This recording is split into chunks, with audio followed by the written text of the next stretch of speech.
আমার মেয়ে হয়তো একটু সাফার করেছে, কেননা আমি কাজে চলে গেলে একটা বাচ্চা তখন তো মাকে চায়, কিন্তু সেইখানে মেঘদূত ওয়াজ ভেরি লাকি। আমি ওদের এই সময়গুলোতে সঙ্গে থাকি, অফিস কার্টেল করেও হোক, মিটিং ক্যান্সেল করেও হোক, এবং আমার ওই টাইম ম্যানেজমেন্ট আমার একটা বড় ফ্যাক্টর কাজ করতো। আমি সর্বদা আগে থেকে প্ল্যান করতাম, আগে করে নিতাম, পরে করে নিতাম। Every event which is important for the house, for the office, I attend.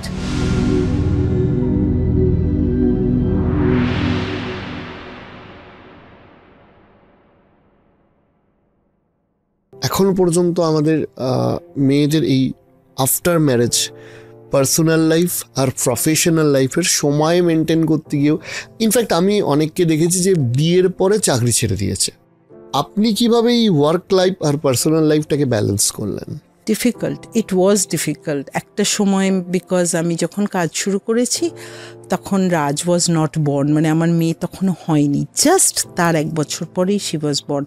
ওই সময়টা একটু ডেফিনেটলি ডিফিকাল্ট গেছে। আর আই উড সে আমার মেয়ে হয়তো একটু সাফার করেছে, কেননা আমি কাজে চলে গেলে একটা বাচ্চা তখন তো মাকে চায়, কিন্তু সেইখানে মেঘদূত ওয়াজ ভেরি লাকি।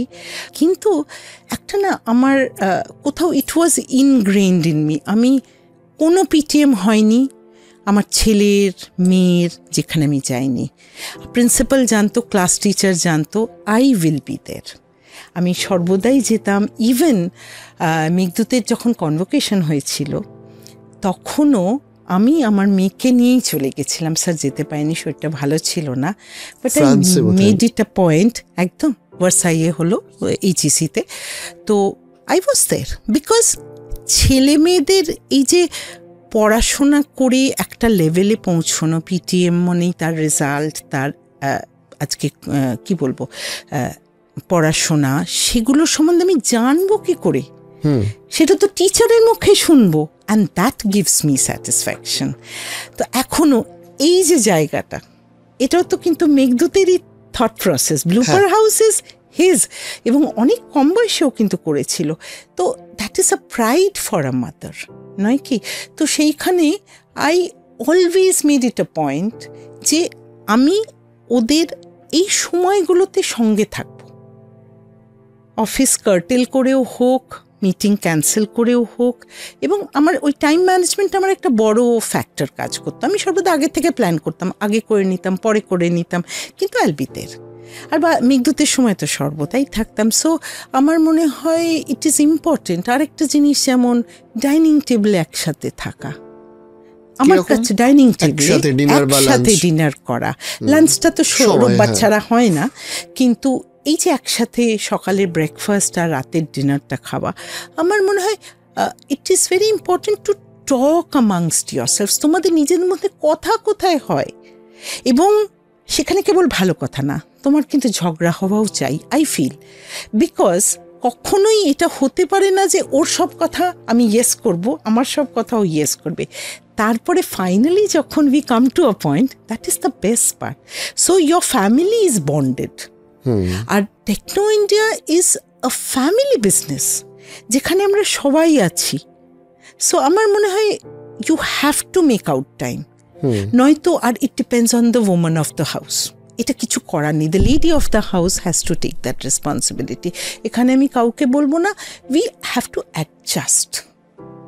করতে করতে তো অভ্যেস হয়ে গেছে। এখন যেমন স্যারের শরীর ভালো নেই, মেঘদূত অনেক সময় বাইরে বাইরে থাকে। So every event which is important for the house, for the office, I attend. আমি একবার করে দেখা করে হলেও, বিকজ আবার নেটওয়ার্কিং আর relationship is very important for me, very important. বিজনেসে ফাইন্যান্স আর নেটওয়ার্কিং আমার মনে হয় 50-50। হ্যাঁ, আর নেটওয়ার্কিং এর থেকে ওই যে রিলেশন বিল্ড করা, আলটিমেটলি কিছু থাকবে না, বাড়ি ঘর টাকা কিছু সম্পর্কটা থেকে যাবে। And that is why I feel blessed যে সবাই এখনো পর্যন্ত বিশ্বাসটা রাখে, নয় কি? আরেকটা জিনিস যেটা বিজনেসে বা যে কোনো কাজেই দরকার, ইট ইজ ইন্টিগ্রিটি, অনেস্টি খুব দরকার। মানে সাপোজ আমি কমিট করলাম যে আমি যাব একটা ইভেন্টে, আই উইল গো। আমার যত খুব অসুবিধে না হলে I will be there, because আমার কথার দামটা থাকা খুব দরকার, মানে that is what I feel. মানে in business generally it doesn't happen, কিন্তু অনেক সময়, কিন্তু it will help you to grow slowly but steadily. Because nature একটা মানুষের, মানে আমার ওয়ার্ডস ম্যাটার করে। যে আমি যদি বললাম, সে বেরিয়ে কিন্তু বলবে বলেছে যখন ম্যাম, তার মানে কিন্তু ম্যাম করবে। এক্স্যাক্টলি, এই জিনিসগুলো খুব দরকার। বা আমি দেব, আমি কতটা দেব দ্যাট ইজ নট ইম্পর্টেন্ট, কিন্তু আমি থাকবো, আমি দেব, ও জানবে যে আমি কিন্তু দেব। কথার দাম থাকাটা খুব জরুরি, খুব দরকার। এবং আরেকটা হচ্ছে এই যে স্টুডেন্টসগুলো যারা পরে, কতজন আছে যারা ফিনান্সিয়ালি তারা ওয়েল অফ নয় বলে তাদেরকে সাপোর্ট করতে হয়, স্কলারশিপ দিতে হয়। কতজন আছে যারা একটা রাস্তা পেরিয়ে ক্লাস 4-এ গেল, বাবা মা সেপারেটেড হয়ে গেল, ফিস দিতে পারে না, বাবার ক্যান্সার হলো, মা অসুস্থ হলো, ফিস দিতে পারে না। সেগুলো আমার তো এখন পার্ট অফ ফ্যামিলি। এইটা কিন্তু খুব দরকার। এবং এইটা কি হলো, কোভিডের সময় যখন এরকম হলো যে প্রায় 45% স্টুডেন্টস কিন্তু আমার ফিস দিতে পারেনি।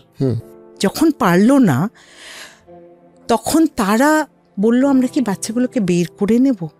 আমি বললাম কিন্তু আজকে যদি বাদশা রাজের হয় আমার ছেলে মেয়েরও, তেমন তো ওরাও, উই ডিড নট স্টপ, তারা কন্টিনিউ করলো। এমনও হয়েছে কোন্নগর স্কুলের চায়ের দোকান ভদ্রলোকের 422 টাকা প্রিন্সিপালের টেবিলে রেখে বলল আমি আবার দেওয়া শুরু করলাম। কোভিডের পর তখন চায়ের দোকান শুরু হলো। আমার মনে হয় এইগুলো করে আমরা তো একটা জিনিসই বোঝাতে চাইছি, তোমার স্টুডেন্ট মানে কিন্তু টেকনোতে ঢুকে গেছে, মানে আমারও ছেলে মেয়ে। That relationship building is very important. আজকে ধরুন বহু সফল মানুষদের সাথে যারা বিভিন্ন ফিল্ডে তাদের নিজেদের ডোমেনে সাফল্য পেয়েছেন, আমি একটা জিনিস খুব কমন দেখেছি, everyone is down to earth. সেটা আপনার ক্ষেত্রেও আমি দেখলাম। অনেকেই আছে কিছুটা করেই অহংকারী হয়ে যায়, অহংকার পতনের মূল। এই ডাউন টু আর্থ থাকাটা এগিয়ে যেতে আপনাদের কিভাবে সাহায্য করেছে? আমরা না, মানে স্যারও মনে হয়, আমরা না যেমন শুরু করেছিলাম, আমরা এখনো কিন্তু সেই মেন্টালিটিতে রয়ে গেছি মানুষ হিসাবে। হ্যাঁ, বিকজ মানে বাপি একটাই কথা বলতো যে সিম্পল লিভিং আর হাই থিঙ্কিং, এটা ছোটবেলা থেকে এখানে কিন্তু ঢুকেছে। Simple living and high thinking, অনেক বড় বড় ভাববে, কিন্তু তোমার মানে চলা, থাকা, খাওয়া, everything should be very simple. এটা আর জিআরসিরও ছিল যে সর্বদাই গ্রাউন্ডেড, খুব গ্রাউন্ডেড, যার জন্য কোথাও আমার মনে হয় না সেভাবে আমরা অতটা কিছু চেঞ্জ হতে পেরেছি। একটু তো থ্রু 40 years একটা হালকা চেঞ্জ তো আসবেই, কিন্তু বেসটা আমাদের চেঞ্জ হয়নি। আমার মনে আছে ইভেন যখন গাড়ি কিনতাম, তখন স্যার বলতো 4টে চাকাওয়ালা একটা গাড়ি হলেই হলো, কি মডেল নেবে তাতে কি এসে যায়, you just need to go from Survey Park to Salt Lake, that's it. মানে that is how we are. এই করতে করতে এক সময় যে খুব শখ একটা এরকম, বাট যে এক্সেস কেনা, এক্সেস খরচ করা এবং কোথাও বোস্ট করা, ওটা নিয়ে ওই জিনিসটা আমাদের মধ্যে হয়তো, সেটা লোক বলতে পারবে, আমরা হয়তো বলতে পারবো না, কিন্তু সেই জিনিসটা ঠিক আসে না। বিকজ সামওয়্যার আমার মনে হয় পড়াশোনা করতে করতে ওই পড়াশোনার মধ্যেই আমরা আছি। বেসিক্যালি আমি কিন্তু এখনও একটা টিচার মেন্টালিটির, এবং স্যারও, স্টুডেন্ট ভালো করুক, আমিও ভালো পড়ি, সেও ভালো পড়ুক, এইরকম একটা মেন্টালিটি নিয়ে, and to give best services to my clients, to my patients, to my students, এটা খুব দরকার। দেখুন, আপনারা যে কাজগুলো করছেন, এই যে শিক্ষা নিয়ে যে কাজ, এটা তো শুধুমাত্র একটা এন্টারপ্রেনিয়রশিপ না, এটা একটা সমাজ করার কাজ। সেরকম আমি শুনছিলাম যে শিক্ষার সাথে স্বাস্থ্য নিয়েও এখন টেকনো ইন্ডিয়া অনেকটাই কাজ করছে। একটু যদি বলেন যে স্বাস্থ্য নিয়ে ডামা হসপিটাল, যে টেকনো ইন্ডিয়া ডামা যেটা হয়েছে, সেখানে আপনাদের প্ল্যান কি বা কীরকম কাজ করছেন? ডামা অ্যাকচুয়ালি ফাংশন করছে কিছু বছরই হলো, but mainly it came in to flow যখন কোভিড শুরু হলো। আচ্ছা, বেডস রাখা এবং মাস ভ্যাকসিনেশন করা, ডামা ডিড আ হিউজ জব। এখনও কত চেম্বার্স, কত স্পোর্টস পার্সোনালিটি, কত অফিসেস, কর্পোরেটস এসে বলে যে ম্যাম এসছিলাম ডামায়, কেন জানেন তো, আপনাদের ওই মাস ভ্যাকসিনেশনের সময়। So it had a great role to play. তারপরে ছোট ছোট প্রজেক্ট করতে করতে আমরা কিন্তু একটা ডিফারেন্ট জায়গায় পৌঁছে গেছি। যেমন ক্লেফট লিপ সার্জারি, আমি জানি না শুনেছো কি না, ইটস অ্যাবাউট একটা তোমার ভিটামিন ডেফিসিয়েন্সি হয় মায়ের যখন in the path of birth, তখন বাচ্চাটার ওই লিপটা না পুরো ক্লেফট হয়ে যায়, এখানটা কাটা, ঠোঁটটা ওকে জন্মায় সেইভাবে। এবার কি হয়, সে ভালো করে কথা বলতে পারে না, তার মধ্যে একটা কনফিডেন্স লেভেলও খুব কমে যায়। এই সার্জারিটা it takes a long time, it's a science behind. ডামা এই নিয়ে 2 বার 72টা বাচ্চাকে from the nation and mainly rural sector থেকে এনে এই বাচ্চাগুলোকে সার্জারি করিয়ে পুরো হাসতে হাসতে ফেরত যায়। অসাধারণ একটা প্রজেক্ট। আমরা এই নিয়ে 2 বার করলাম, প্রত্যেক বছর 1 বার করে করি। এবারে মনে হয় প্রায় 69 বেবিস ওয়াদে, পুরো বয়সগুলো এই থেকে এই ম্যাক্স।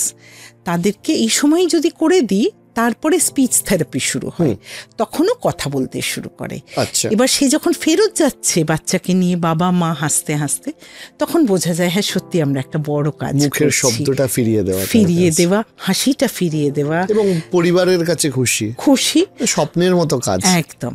এরপর আমরা শুরু করেছি ধরো রোবোটিক সার্জারি। আমরা যে মেশিন এনেছি সেখানে আজকে আমাদের তো নি রিপ্লেসমেন্টস নিয়ে প্রচুর কাজ হচ্ছে, তো it's going on in a robotic means. ওখানে ডক্টরস টিম আছে, দে আর ওয়ার্কিং হার্ড। আমাদের ক্যাথল্যাব নিয়ে নতুন কাজ হয়েছে। তাছাড়াও আমরা কিন্তু এবার চেষ্টা করছি কি করে একটু গ্রামে গঞ্জে আমাদের যে নানা রকম সেন্টার্সের অ্যাওয়ারনেসটা ঢোকানো, যাতে ওখান থেকে আমি পেশেন্টদেরকে বুঝিয়ে আনতে পারি, এবং কোন প্রবলেম বা সিমটমস থেকে তুমি বুঝতে পারবে এই ডিজিজ। এই যে ওয়ার্কশপগুলো, এই যে ক্যাম্পগুলো, মেডিকেল ক্যাম্পসগুলো হয়, ইট হেল্পস আ লট। তাছাড়াও এখন আমি দেখি কলকাতায় মোটামুটি অনেক বড় বড় ইভেন্টসে আমাদেরকে ক্যাম্পের জন্য যেমন ডাকা হয়, যে ডাক্তাররা গিয়ে হয়তো চেক আপও করে আসে, প্লাস সামওয়্যার দেখা যায় যেটা আমার ambulance is always a support system for the people. তো পড়াশোনার সাথে সাথে health is so very important. আমার মনে হয় যে ডামার থ্রু দিয়ে আমরা অনেক অসুস্থ লোকের কাছে পৌঁছতে পারছি, বিকজ হসপিটালে তো কেউ আর সুস্থ থাকলে আসে না। It's a huge project. আর তার সাথে কি হয়, নার্সিংটা চলে আসে তখন, মানে the way you treat a patient, এটা থ্রু দ্য নার্সেস হয়। সেই হিসেবে আমাদের নার্সিং ডিপার্টমেন্ট আছে ইউনিভার্সিটিতে, সেই তারাও কাজ শিখছে। টোটাল মিলিয়ে মানে এই যে মেডিকেলি যদি বলি, একটা ফিজিক্যাল হেলথ আর একটা মেন্টাল হেলথ, তো দুটো নিয়েই আমরা অনেক অনেক ভালোভাবে চেষ্টা করছি কি করে কাজ করা যায়।